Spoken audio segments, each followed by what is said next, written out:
Crianças de até quantos anos? Até 10 anos. Nós temos as salinhas ali preparadas para elas. Os professores, as professoras ali vieram preparadas para partilhar o Evangelho com elas, ensiná-las a linguagem que elas possam entender. Os irmãos, mesmo assentados ou em pé, da forma que os irmãos queiram, estenda as mãos aqui, um símbolo para pedir a Deus para que abençoe a mente dessas crianças, para que elas possam aprender o Evangelho também, na linguagem delas. Senhor Deus, muito obrigado, Senhor, por estarmos aqui em Tua presença. Agora estão aqui, Senhor, essas pequenas ovelhas, Pai, essas potências nas Tuas mãos, Senhor. Que o Senhor possa tocar nas mentes, nos corações, que elas possam entender, Senhor, a Tua palavra, que o Senhor possa abençoar as tias, Senhor, as professoras, que elas possam ser usadas pelo Teu Espírito Santo para falar na linguagem dessas crianças do Teu Evangelho, do Teu amor. Senhor, que elas possam, Pai, produzir frutos, Senhor, para o Teu reino, em nome do Teu Filho amado Jesus. Amém. Com muita calma, sem correria, as crianças podem ir para seus lugares. Os irmãos, aproveitando esse momento, quero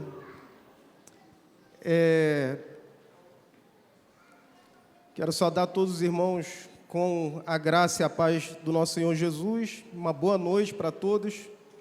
Vamos abrir em Lucas, irmãos, capítulo 24. Vamos ler alguns versículos. Lucas 24,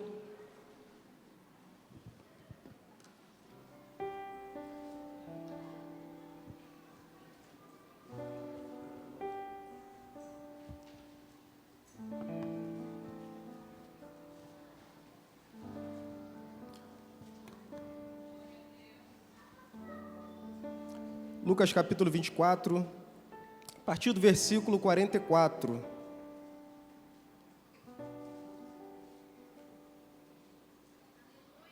Amém? Os irmãos alguns ainda estão folheando.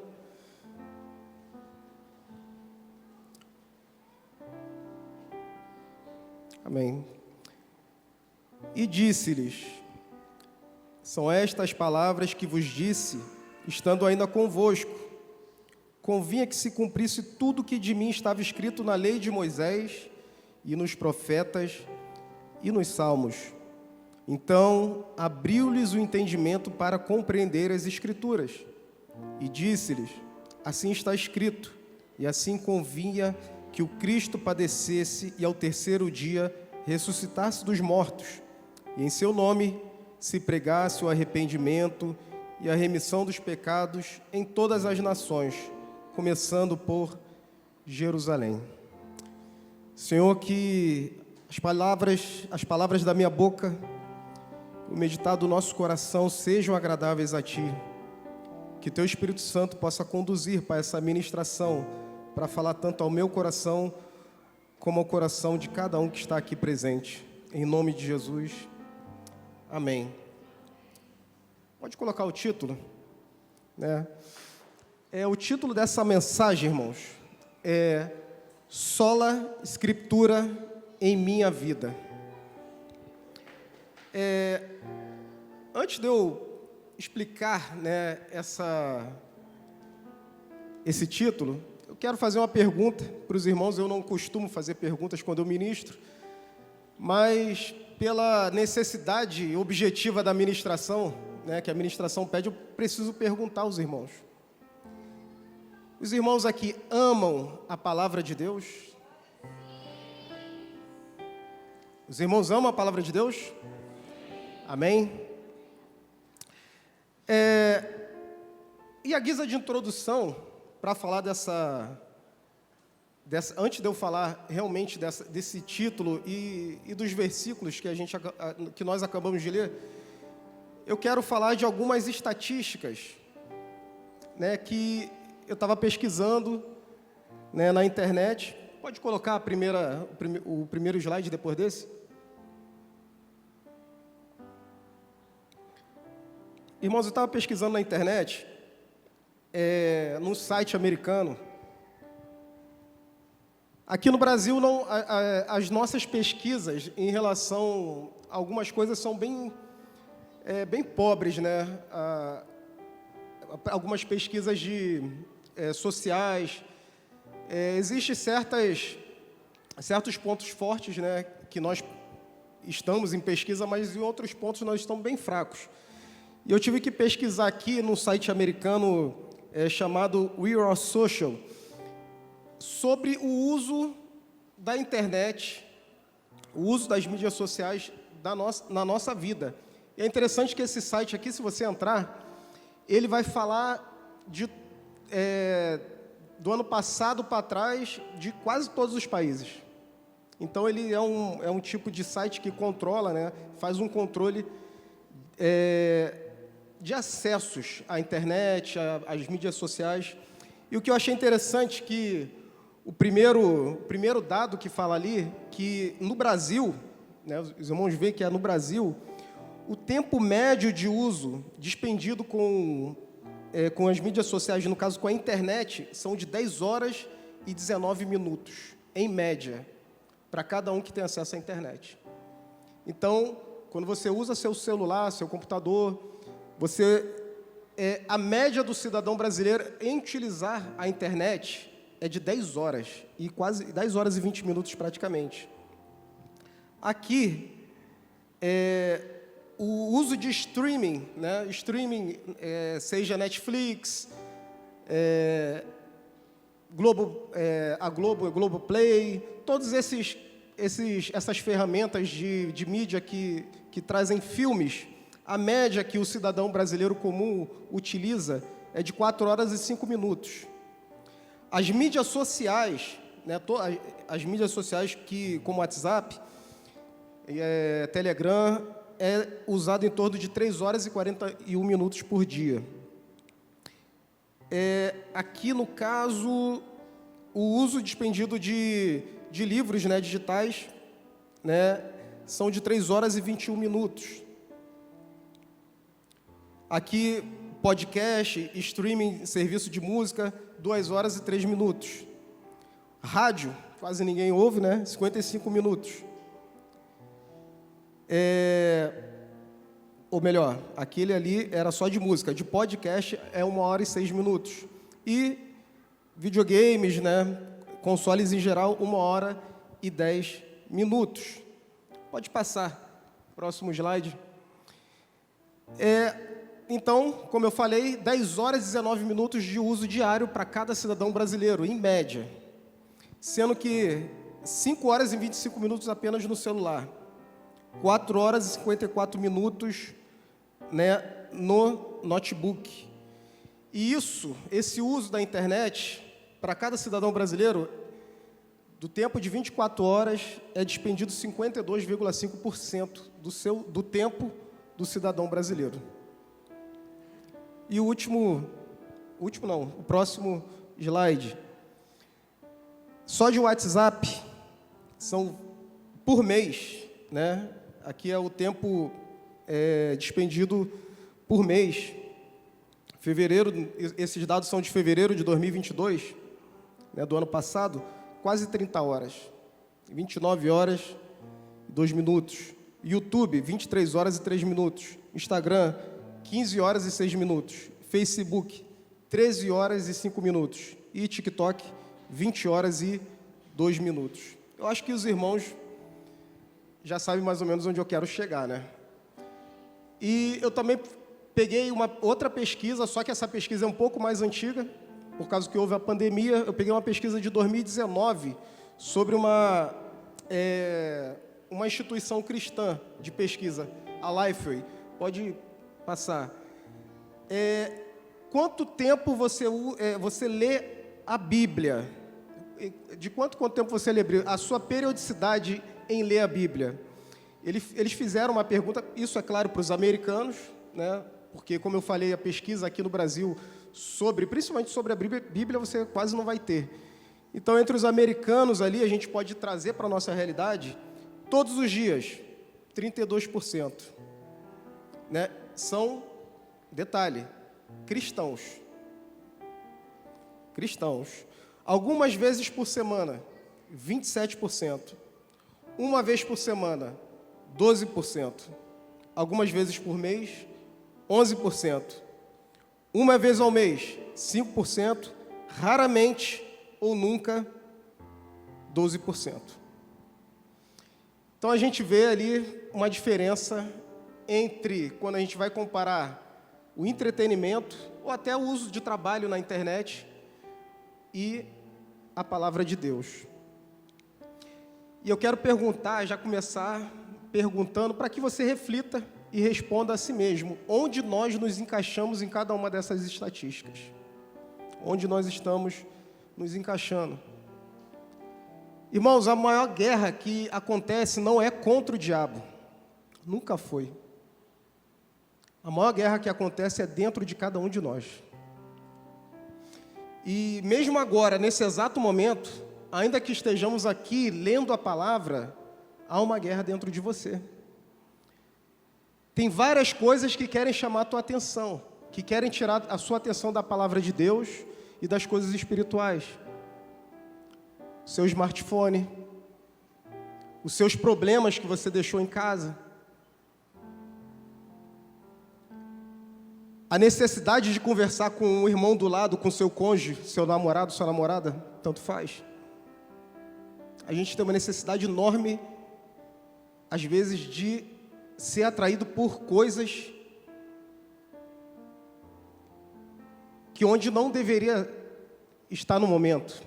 O momento é agora de direcionarmos o nosso coração à palavra de Deus. Por isso que há uma guerra dentro de cada um de nós. Se há uma guerra aqui, dentro da igreja, imagina lá fora, onde ninguém está te olhando, onde, entre aspas, não tem ninguém te regulando. O título dessa mensagem é Sola Escritura na minha vida. Talvez alguns aqui já ouviram falar de Sola Escritura. Talvez aqui alguns saibam o contexto. Mas a guisa de introdução eu tenho que explicar o que significa Sola Escritura. Eu preciso explicar, para aqueles que não sabem, essa foi uma frase que nasceu no ambiente da Reforma Protestante. Nesse ambiente, onde imperava o catolicismo medieval, existiam vários problemas de ordens sociais, políticas, econômicas e principalmente religiosas. Havia um questionamento muito grande sobre a prática do ensinamento religioso da época.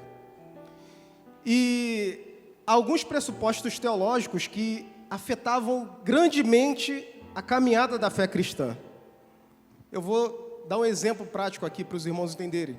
Primeiro, naquela época, os líderes religiosos, a igreja, quem estava na frente da igreja, o que eles falavam? O que eles ditavam para o povo? A igreja está acima da Bíblia. A Bíblia é boa porque a igreja diz que a Bíblia é boa. Esse era o pensamento da época. A Bíblia é boa porque a igreja afirma que ela é boa. Ou seja, no contexto da igreja na Idade Média, a igreja é a autoridade máxima. A igreja determina tudo. Tanto é que aquela frase latina, extra ecclesiam sola nulla salus. Extra ecclesia nulla salus. Ou seja, fora da igreja não há salvação. Era a frase que eles usavam. Fora da igreja não há salvação. E assim, eles propagavam isso para o povo. E como a Reforma Protestante respondeu a tudo isso? A Reforma respondeu assim, não. A igreja é boa se a Bíblia diz que ela é boa. A autoridade máxima é a Bíblia. Então, enquanto a Bíblia falar a igreja é boa. Se a igreja se desviar, aí não, porque a Bíblia é a autoridade máxima. A IBGET é boa, porque a Bíblia se a Bíblia disser que ela é boa. As igrejas aí fora são boas se a Bíblia disser que ela é boa. O pregador, ele prega bem se ele estiver alinhado e submetido à palavra de Deus. Senão não adianta nada. Senão são apenas palavras vãs. Enquanto ele estiver alinhado à palavra de Deus, ele é bom. Fora isso, ele não é. Mas ele é bom porque ele é bom? Não, ele é bom porque a palavra de Deus é boa. Ela é a autoridade máxima sobre as nossas vidas, sobre a igreja, sobre cada um de nós. A autoridade está na Bíblia e não na igreja. A autoridade está na Bíblia e não no pregador.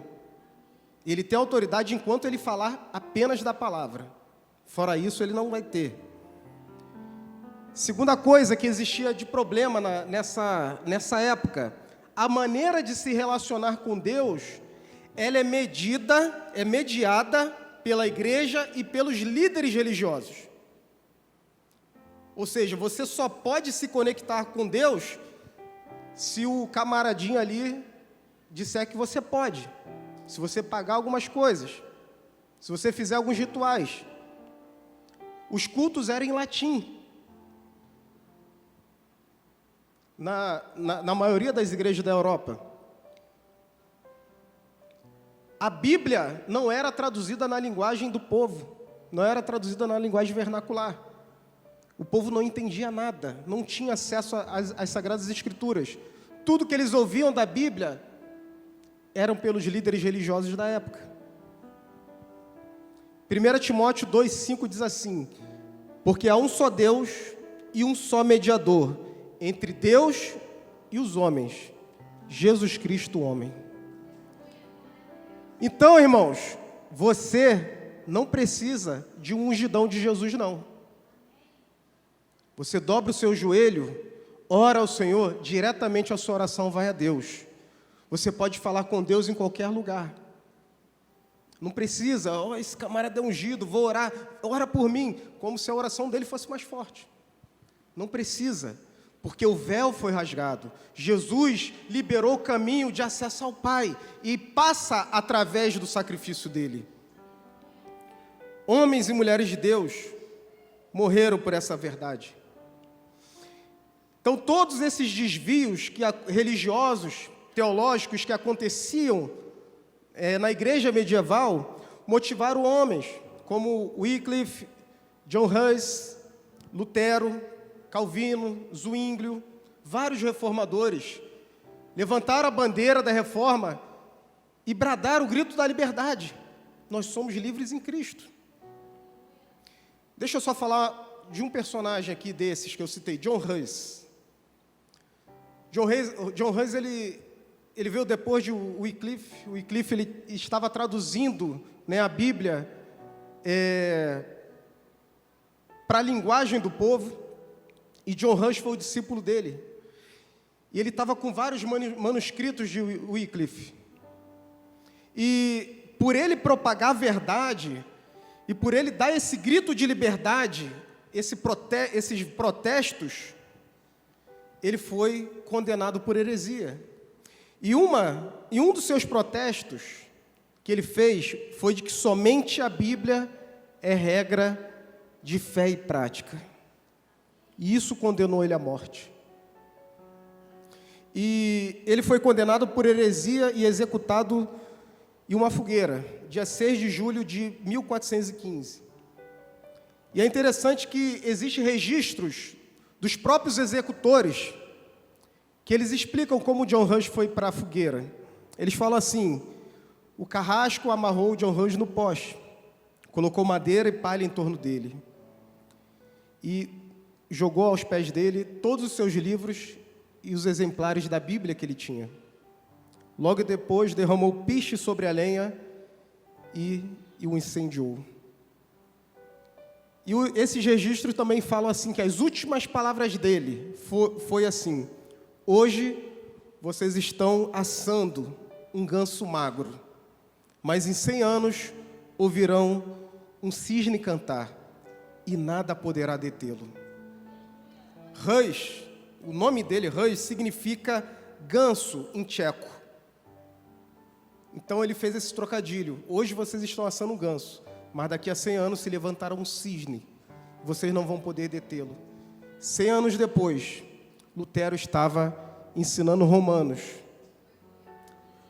E ensinar os Romanos transformou a vida dele. E ele se tornou o rosto da reforma. Esse acontecimento desencadeou a reforma protestante.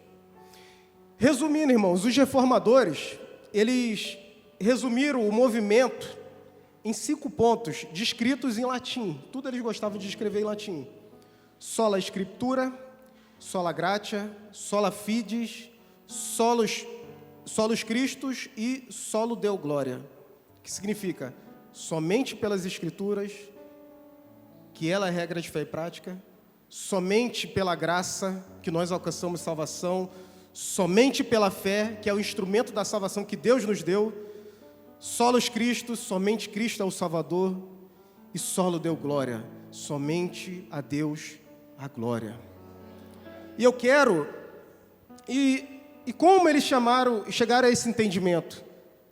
Como eles conseguiram enxergar que essas coisas estavam, as teologias, o culto estava deturpado, tudo estava desviado, que o cenário em que eles se encontravam não estavam condizendo com as Escrituras. É óbvio, através das próprias Escrituras, através da Bíblia. O relacionamento com as Escrituras transformaram o coração deles e reformaram o coração desses homens. Após reformarem o coração desses homens, eles resolveram reformar o mundo. O movimento que começou na Europa, depois desencadeou o mundo inteiro. E eu quero chamar a atenção ao primeiro sola Scriptura, o primeiro ponto. E eu quero trazer isso para a realidade de hoje, por isso que o título é Sola Scriptura em minha vida. Pode deixar no primeiro slide lá do título. E eu pergunto para os irmãos, há a necessidade de nós conclamarmos a Sola Scriptura nos nossos dias, nos dias de hoje? Melhor ainda, há a necessidade de bradarmos Sola Scriptura nas nossas próprias vidas? Antes de responder essa pergunta, nós precisamos definir algumas questões para respondermos essa pergunta. Vamos olhar o texto. Espero que os irmãos não tenham fechado a Bíblia, mas se fecharam, está aqui, Lucas 24, 44 ao 48.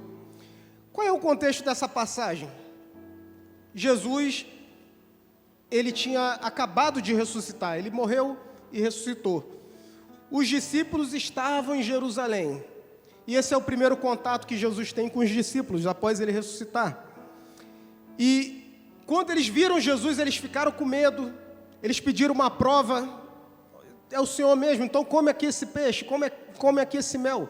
Jesus come, e depois de Jesus comer, provar que ele tinha ressuscitado, ele começa a falar essas palavras. Olha só, Lucas 24, versículo 44. Diz assim: enquanto ainda estava com vocês, eu lhes falei que devia se cumprir tudo que a lei de Moisés, os profetas e os salmos diziam ao meu respeito. Ou seja, Jesus falou, vocês lembram quando eu falei que as Escrituras falam de mim? Porque quando fala, toda vez que aparece nas Escrituras, a lei de Moisés, profetas e salmos, é o resumo do Antigo Testamento. Lembrando que era a Bíblia da época, né? Claro, é óbvio, não existia Novo Testamento ainda, estava se formando. O resumo das Escrituras da época é a lei de Moisés, profetas e salmos. É o resumo de todo o Antigo Testamento. E o primeiro ponto que aprendemos nesse texto é o seguinte: as Escrituras falam de Jesus. Irmãos, algumas coisas na nossa vida, elas são passíveis de erro. Algumas coisas do cotidiano, a gente erra, nós somos seres humanos. E é permitido que se erre.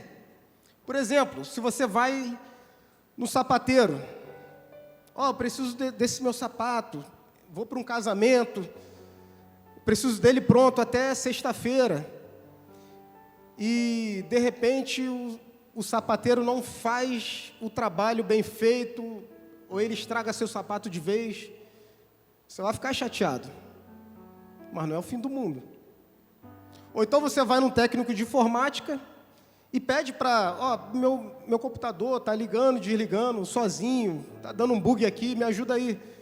Está cheio de coisa importante nele. E, de repente, ele formata seu notebook lá, seu computador, e você perde coisas importantes. É muito ruim, mas também não é o fim do mundo. Mas e um cirurgião numa cirurgia? Se ele cometer um erro, como é que fica? Se ele acertar ali uma veia ali que não deveria ter acertado, acontece erro médico. A gente pode dizer que é o fim do mundo, mas é o fim da vida, né? Não dá para errar numa coisa dessas. Alguns erros são aceitáveis, outros são fatais. Se um piloto, ele dá um comando errado, dependendo do comando, é claro, né? Eu já vi um acidente que aconteceu alguns anos atrás. O copiloto, parece que ele jogou combustível todo numa asa e eles estavam decolando e o avião caiu, matou todo mundo, mais de 100 pessoas. Um erro. Se um engenheiro ele faz um cálculo errado na hora de construir, e alguns anos depois um prédio desaba. Então tem alguns erros que custam a vida. E se tratando sobre a palavra de Deus, sobre quem Deus é, o erro não é a vida física, mas a vida espiritual. Irmãos, se tratando de Deus, não existe aquela coisa chamada a minha opinião é. A sua opinião, a minha opinião, não vale de nada para as Escrituras. O que vale é o que está escrito. O que você pensa de Deus, o que você acha de Deus, as suas convicções, o que eu acho, não importa se não estiver escrito na Bíblia. Não, é que eu acho que Deus nunca faria isso. Quem nós pensamos que nós somos? Que achamos o que Deus, que é infinitamente superior a nós, que excede em tudo. Se todos os seres humanos do mundo se juntassem, não chegaria nem a 1% da sabedoria de Deus. Na Bíblia, para a Bíblia, irmãos, não existe achismo. Existe estar escrito. Deus é o que a palavra de Deus diz que Ele é. E a forma como Deus quis se revelar a nós foi através da palavra. E você precisa ter conhecimento do que Deus ensina na sua palavra. Você mesmo. Você precisa ter conhecimento do que Deus ensina sobre Ele mesmo, na palavra dEle. Porque se você não está lendo a Bíblia, irmãos, se você não está interessado em conhecer a Deus mais profundamente, como você pode ter certeza que está adorando o Deus correto? Você pode estar adorando um Deus que você criou na sua cabeça. Um Deus que você viu que é assim porque a internet disse que é assim. Não pelo que você leu.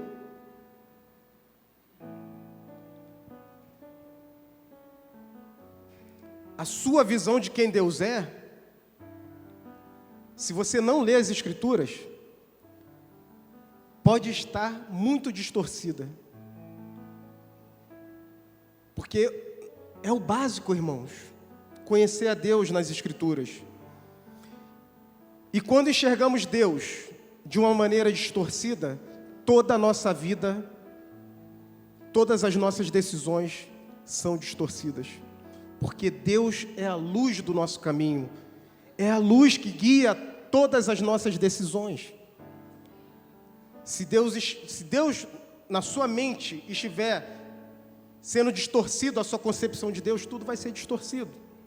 Seu relacionamento com o próximo, a forma de você trabalhar, o seu casamento, tudo vai ser distorcido. Porque você acha que Deus é assim. E não porque você sabe que Deus é através das Escrituras. Deixa eu falar com muito cuidado que eu vou falar agora, para você não pensar errado. Não é responsabilidade do pastor ou do ministro que está aqui o alimento diário das Escrituras. É claro, quem está aqui tem a responsabilidade de expor as Escrituras como ela é. Mas é apenas nos cultos. É apenas nesse momento. Agora, a nutrição espiritual, o alimento de todos os dias, o seu devocional, a sua intimidade com Deus, é responsabilidade sua. Não é do pastor, não é da sua mãe, não é do seu marido, não é da sua esposa. É sua responsabilidade. E esse direcionamento que a palavra nos dá é através da leitura e prática das Escrituras. Não tem como ser diferente. Irmãos, não é preciso ser um teólogo para isso. Não é preciso você estar num seminário para isso. Não é preciso você fazer uma exegese diagramada do texto nas línguas originais para saber o que as Escrituras ensinam. Ela está aqui, traduzida na nossa língua. Tem mais de 40 versões em português hoje. Escolhe uma. É preciso ter humildade e amor à palavra de Deus.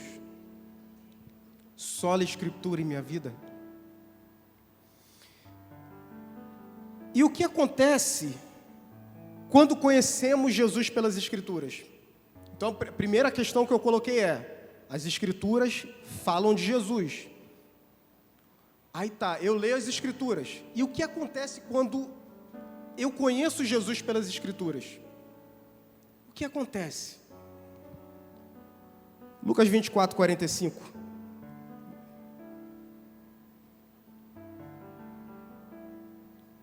Não fecha esse texto não, por favor. A gente sempre vai voltar nele.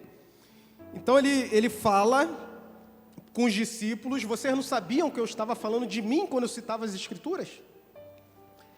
Ao versículo 45 acontece algo extraordinário. Então, abriu-lhes o entendimento, algumas versões falam mente, né? Mas abriu-lhes o entendimento para compreenderem as Escrituras. O que acontece é que o nosso entendimento é aberto. Vamos dar um passo atrás aqui. Irmãos, presta atenção, Jesus não estava falando com pessoas desconhecidas dele. Jesus não estava falando com pessoas ali que estavam conhecendo ele naquela hora. Jesus estava falando com os 11 discípulos. Judas já tinha se enforcado, né? 11 discípulos. Pessoas que andaram com Jesus durante todo o seu ministério. Viram as curas, viram as palavras, viram o ministério dele se desenrolar. Milagre após milagre, palavra após palavra. Imagina Jesus como professor, falando das Escrituras. Os discípulos tinham intimidade e relacionamento com Jesus. Acompanhavam Jesus o tempo todo. Eles já tinham confessado que Jesus era o Filho de Deus, o Senhor é o Filho de Deus, que veio do Pai. Já tinham confessado tudo isso, mas eles ainda não estavam com a mente aberta para compreender as Escrituras. Por quê? O que estava acontecendo naquele momento em que eles estavam com Jesus e o momento que abriu a mente deles? O que aconteceu? O que mudou? A luz do entendimento deles mudou por causa de 2 eventos. A cruz e a pedra removida. A morte, muito obrigado, e ressurreição de Jesus. Isso que mudou na vida deles. Quer ver? E Lucas, é interessante que Lucas, ele ele tem uma linha de raciocínio espetacular quando você lê o livro como todo, né? Quando você lê o Evangelho como todo. Lucas 9, 44, 45 diz assim, pode colocar se puder. Preste com a mãozinha aqui em Lucas 24, quem for acompanhar na Bíblia. Lucas 9, 44, 45. Prestem bem atenção nas seguintes palavras. Jesus falando com os discípulos. O Filho do Homem, ele falando dele mesmo, está para ser entregue na mão dos homens. Eles, porém, não entendiam. Os discípulos não entendiam isso. Não entendiam sobre o sacrifício. E isso lhes foi encoberto. Risca essa palavra aí, sublinha, quer dizer, sublinha essa palavra. Foi encoberto. Para que não o compreendesse. E temiam fazer perguntas a Jesus a respeito desse assunto. Avançando um pouco mais, Lucas 18, 31 a 34. Chamando os 12 para um lado, Jesus lhe disse, Jesus falando com os discípulos de novo, eis que subimos para Jerusalém, onde se cumprirá tudo que está escrito por meio dos profetas, a respeito do Filho do Homem, a respeito dele mesmo. Ele será entregue aos gentios, ou seja, Jesus vai ser entregue aos gentios, aos não-judeus, que vão zombar dele, insultá-lo e cuspir nele. Está falando da paixão, né, dos sofrimentos de Cristo. Depois de açoitá-lo, eles o matarão. Jesus falando da cruz. Mas ao terceiro dia, ressuscitará. Jesus falando da sua ressurreição. Olha só agora, os discípulos, porém, não entenderam nada disso. O significado dessas palavras lhe era encoberto. Novamente essa palavra. E eles não sabiam do que Jesus estava falando. Então Lucas, ele mantém um padrão no seu livro assim. Jesus falando para os discípulos da sua morte e da sua ressurreição. Os discípulos não entendem porque algo estava encobrindo. Ele mantém esse paralelo, essa linha de raciocínio. Jesus fala do seu martírio, da sua morte, da sua ressurreição. Os discípulos não entendem porque algo estava cobrindo o entendimento deles. Agora Jesus, já ressurreto, encontra com os discípulos, explica as mesmas palavras que tinha falado antes. E agora eles entendem. A mente deles é aberta, porque já tinha acontecido a morte e a ressurreição. Mas aqui está a chave. Não foram eles que abriram as suas mentes. Foi o próprio Jesus. Novamente o versículo. Então, Jesus abriu-lhes o entendimento para compreender as Escrituras. Irmãos, quando a gente entende o que significa o sola Escritura para a nossa vida, existe uma destruição da ignorância. Existe o libertar da nossa mente, um esclarecimento que vem de Jesus. Nós já temos a Bíblia completa. A morte já aconteceu, a ressurreição já aconteceu. Nós já estamos vivendo sob a revelação de Cristo. Não falta mais nada. Quando a gente aplica o sola Escritura em nossas vidas, quando nós lemos a palavra de Deus, quando nós reformamos o nosso coração, o Senhor abre o nosso entendimento. João 14, 26 diz assim: mas o Consolador, o Espírito Santo, que o Pai enviará em meu nome, esse ensinará a vocês todas as coisas. E olha só, isso é importante. E fará com que se lembrem de tudo que eu lhe disse. Preste atenção, irmãos. O Espírito Santo vai fazer com que os discípulos, né, e, claro, por extensão a nós, lembremos da palavra de Jesus. No caso dos discípulos, eles não tinham a Bíblia. Então, eles vão lembrar o que Jesus disse. Agora, para nós vamos lembrar o que nós lemos nas Escrituras. Não é implantar na mente. O Espírito Santo não vai botar um chip na sua cabeça. Não vai fazer por osmose, colocar enquanto você estiver dormindo. Mas quando você lê e você precisar dessa palavra para ser aplicada na sua vida, Ele vai lembrar dessa palavra e vai agir dentro de você. Mas como a gente pode lembrar, como o Espírito Santo pode lembrar se a gente nem lê? Só a Escritura em nossas vidas. Ponto 2. Ponto 2, o que nós aprendemos das Escrituras nesse texto? Ponto 1. Qual é o ponto 1? As Escrituras falam de Jesus.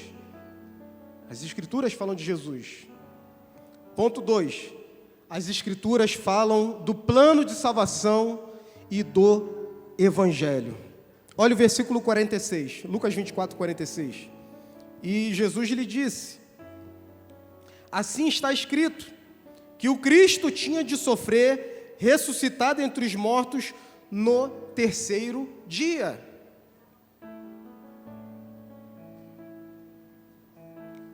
Irmãos, nesse versículo aqui, está uma forma bem resumida, mas bem resumida do que é o Evangelho.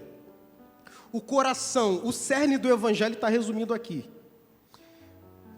Mas de uma forma ampla, se eu perguntar para os irmãos o que é o Evangelho, os irmãos saberiam definir o que é o Evangelho? Uma coisa simples.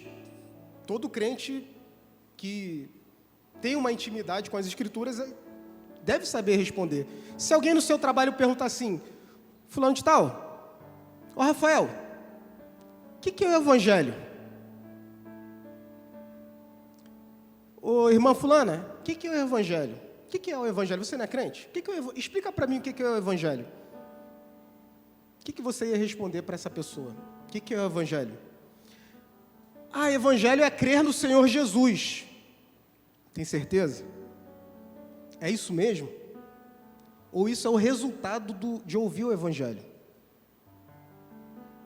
O Evangelho é uma coisa, o resultado do Evangelho é outra.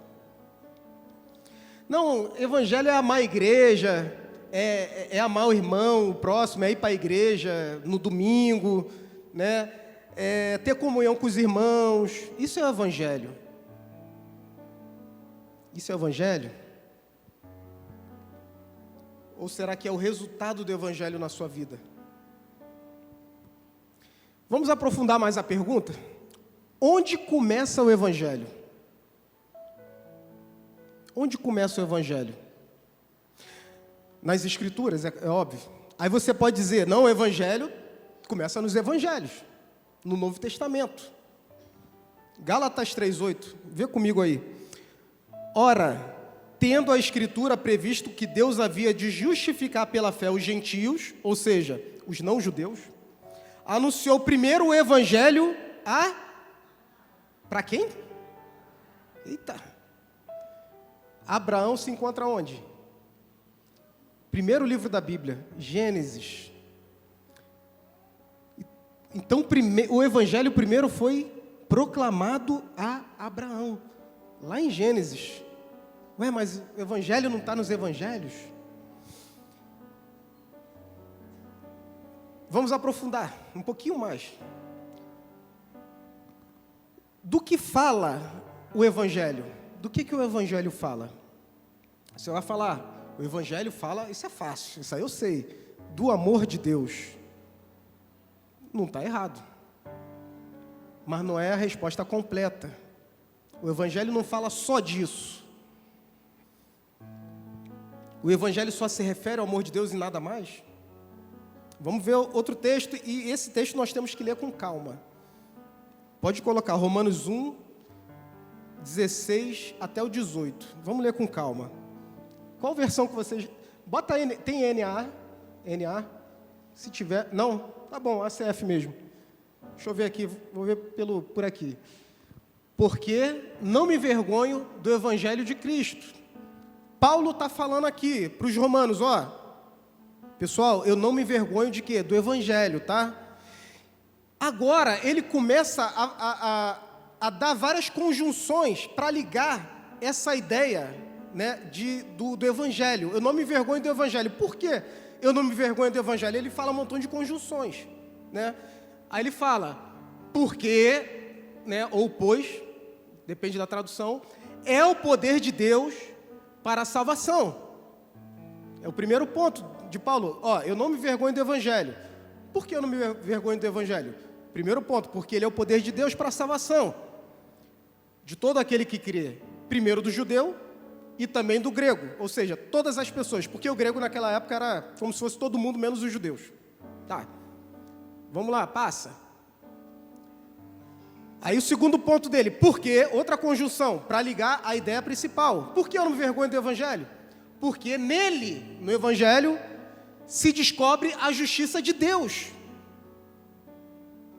Mais uma coisa que o Evangelho revela, a justiça de Deus. De fé em fé, como está escrito, mas o justo viverá pela fé. Mais um, o último. Porque do céu, aí ele fala, mais um ponto, por que eu não me vergonho do Evangelho? Porque lá do céu se manifesta o quê? Ira de Deus sobre toda impiedade e injustiça dos homens que detêm a verdade e injustiça. O Evangelho também revela a ira de Deus. O Evangelho revela o amor de Deus? Com certeza. Mas também revela o quê? A ira de Deus. 3 coisas, então, que o Evangelho revela nesse texto. Poder de Deus, justiça de Deus e ira de Deus. Quando nós olhamos, irmãos, para a Bíblia, para um ponto essencial da doutrina bíblica, como, por exemplo, o Evangelho, o plano de salvação, nós temos que considerar todo o contexto das Escrituras. A gente não pode pensar coisas que a gente gosta. Vou pensar aqui só isso porque eu gosto só disso. Não, nós temos que olhar tudo. O homem foi criado à imagem de Deus. Adão foi criado à imagem de Deus. Homem e mulher foram criados à imagem de Deus. Lá em Gênesis. Eles tinham comunhão com Deus, tinham relacionamento com Deus. E o homem peca. Agora o homem, ele não tem mais relacionamento. Agora ele é inimigo de Deus. Porque Deus abomina o pecado. E agora a ira de Deus está sobre todo o homem. Porque todos nós, quando nascemos, nós nascemos de Adão. E a ira de Deus está sobre todos que nasceram de Adão. Por quê? Porque a santidade de Deus exige a ira dele contra o pecado. Simplesmente. São os critérios dele. E o homem carrega essa mancha, essa natureza de Adão. Deus dá a sentença, e a sentença é de morte. Só que ao mesmo tempo, Deus, ele dá... O salário do pecado é a morte. Só que ao mesmo tempo que ele dá a sentença, ele dá a solução para essa sentença. Junto com a sentença do salário do pecado, ele dá a solução que é o seu próprio Filho. Isso lá em Gênesis. Esse é o início do plano da salvação. Todo o Antigo Testamento, a partir daí, todo o Antigo Testamento aponta para Jesus. Cada profecia, cada narrativa, cada palavra que você vê, está de alguma forma apontando para Jesus. E o ápice da revelação é nos Evangelhos. Porque a gente tende a desprezar todo o Antigo Testamento. Não, estou no Novo Testamento. Estou na época da graça. Sendo que o Antigo Testamento aponta para Jesus. E a revelação agora, lá nos Evangelhos, mostra que Jesus encarnou. Jesus se fez carne, deixou toda a sua glória, habitou entre nós. Agora Jesus sente a poeira nos pés. Ele sente sede, fome. O Deus encarnado entre nós. Ele cura. Ele fala de vida eterna. Ele sofre. E ele morre. Tudo com o propósito de salvar as nossas almas. Ele ressuscita. Se eleva e se assenta, se eleva até os céus e se assenta à destra do Pai. E agora, quando o Pai enxerga cada um de nós, pelo sacrifício de Cristo, não enxerga pecador, mas enxerga a santidade do Filho dele, que foi morto em sacrifício por nós. Não somos mais inimigos de Deus, não somos mais separados do Pai, mas agora voltamos a ter relacionamento por intermédio de Jesus Cristo. Esse é o Evangelho de Deus. Esse é o evangelho que nos dá poder para a salvação. Não há mais ira, mas agora a graça. Último ponto.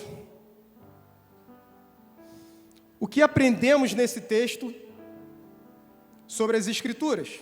Primeiro ponto é que as Escrituras falam de Jesus.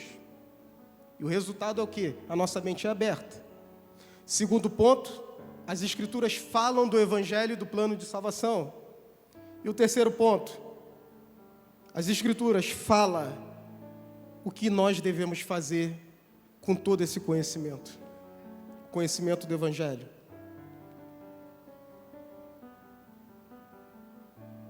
Versículo 47, por favor. Lucas 24, 47. Ele fala, né? Assim está escrito que convinha que Cristo padecesse, ele falando dele mesmo, e ao terceiro dia ressuscitasse dos mortos. E agora?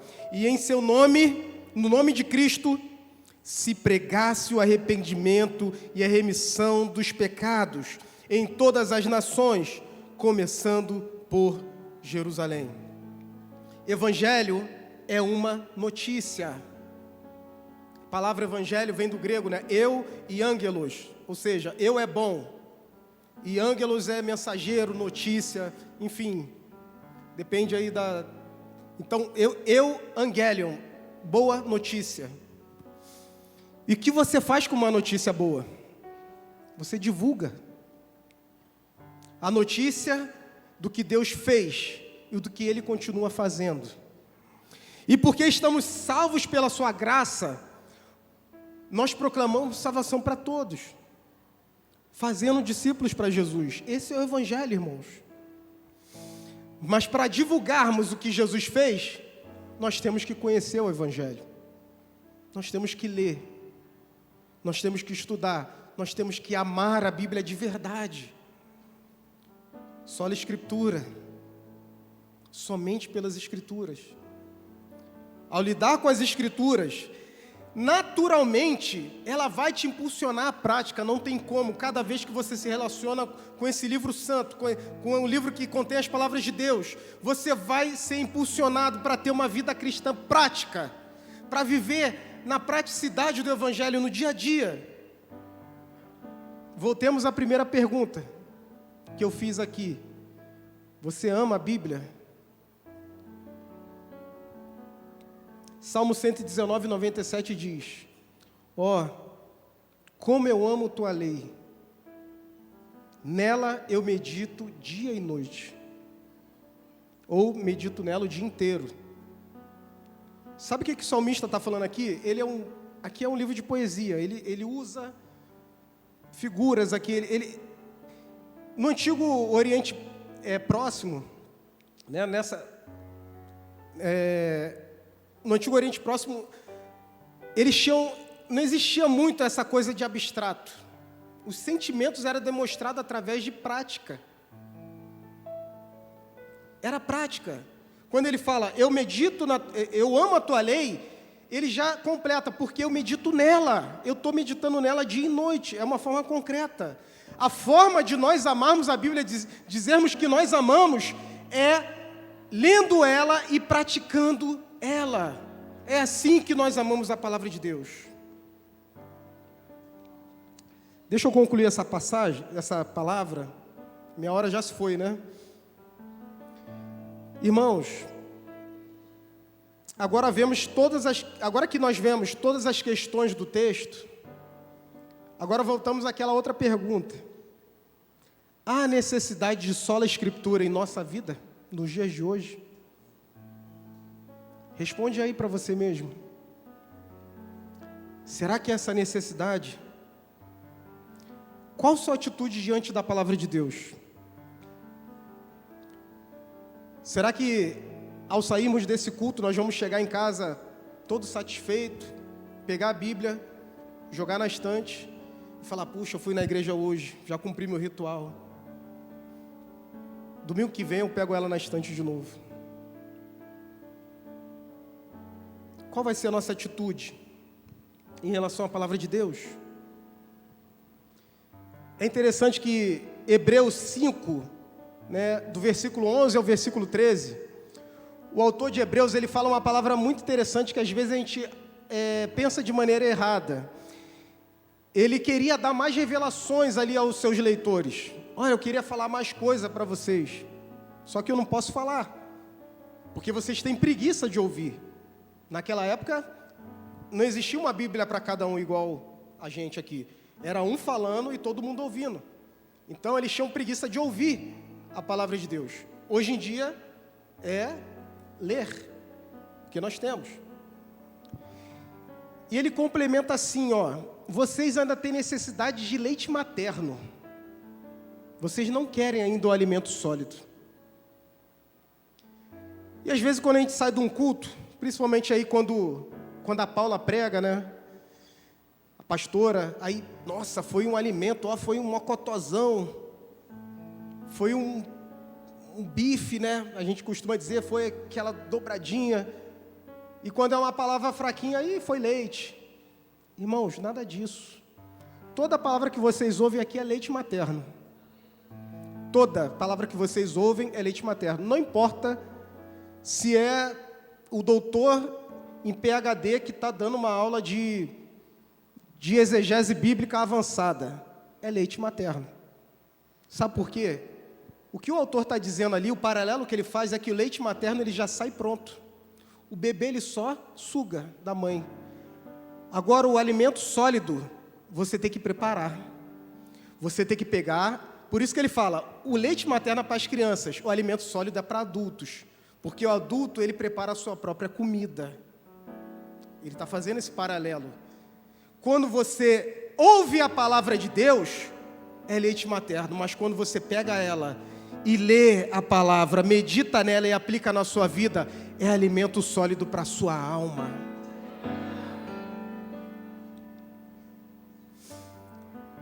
Às vezes a gente quer reformar tanta coisa, reformar Boa Vista, vamos fazer uma reforma em Boa Vista, espiritual.